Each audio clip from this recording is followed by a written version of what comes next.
A ship sails into port. Torn sails. Empty decks. No captain. No crew. No passengers. 10 people vanished without a trace. This actually happened. December 1872. And to this day, nobody knows what happened to the 10 people who vanished from her deck. This is the Mary Celeste, and by the end of this video you'll understand why it's still one of the greatest unsolved mysteries at sea. Ships sink. Ships wreck. Ships go missing all the time. But a ship found in near-perfect condition, with every sign of a struggle missing and every single person gone.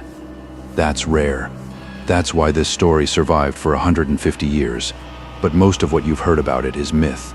So we're going back to where it actually started, not with the mystery, but with the ship itself.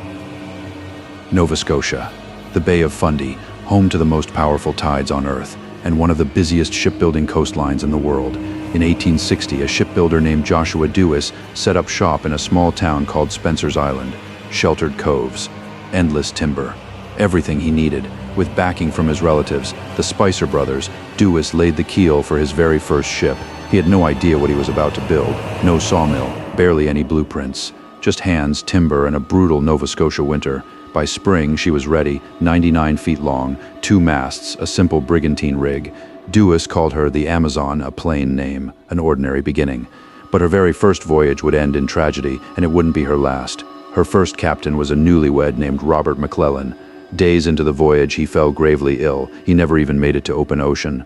The Amazon's first delivery wasn't cargo. It was her own captain's body, brought home to his widow, and that was just the start. Over the next decade, this ship ran aground, collided with another vessel, got seized in a fraud scheme, changed hands again and again. Every voyage worse than the last.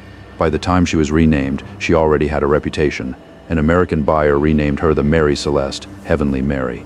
More owners, more debt, more bad luck, until Captain James Winchester bought her and rebuilt her almost from scratch. Then he brought in a partner, Captain Benjamin Briggs, a steady, respected Massachusetts seaman. Briggs would take her on one final voyage to Italy. He brought his wife, Sarah, his 2-year-old daughter, Sophia, and 7 crewmen. 10 people, all about to disappear. November 7th, 1872, the Mary Celeste leaves New York, carrying 171 barrels of industrial alcohol, dangerous cargo under the right conditions. A mile away sits another ship, the D.I. Gracia, headed for the exact same port.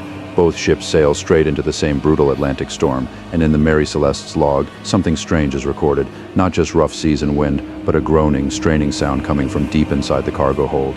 December 5th, the crew of the Dei Gracia spots something wrong. A ship drifting sails, ragged, no one at the helm. They row over, they board her, and what they find makes no sense. She's completely empty. The lifeboat gone, the beds unmade, 4 feet of water sits in the hold, but the pumps still work fine. Nothing valuable is missing. 10 people. Just gone, like they stepped off the edge of the ship and vanished. For 150 years, people have tried to explain this. Mutiny, murder, pirates, sea monsters, even aliens. But almost none of it holds up. No struggle, no missing valuables, no forced entry. The most credible theory comes back to those alcohol barrels. Fumes may have built up in the hold. Fearing an explosion, Captain Briggs likely ordered everyone into the lifeboat, tethered to the ship, meant to be temporary. Then the wind picked up. The rope snapped or was cut loose, and the Mary Celeste sailed on without them, leaving 10 people stranded in open water, never seen again. The Mary Celeste kept sailing for another 12 years, passed from owner to owner, gaining a haunted reputation with every voyage until she was deliberately wrecked for insurance money in 1884. No bodies were ever found. No wreckage. No answers to this day. Whenever someone says ghost ship, this is the name they think of first, and she probably always will be. If you enjoyed this, subscribe, because the ocean is full of stories like this one, still waiting to be told.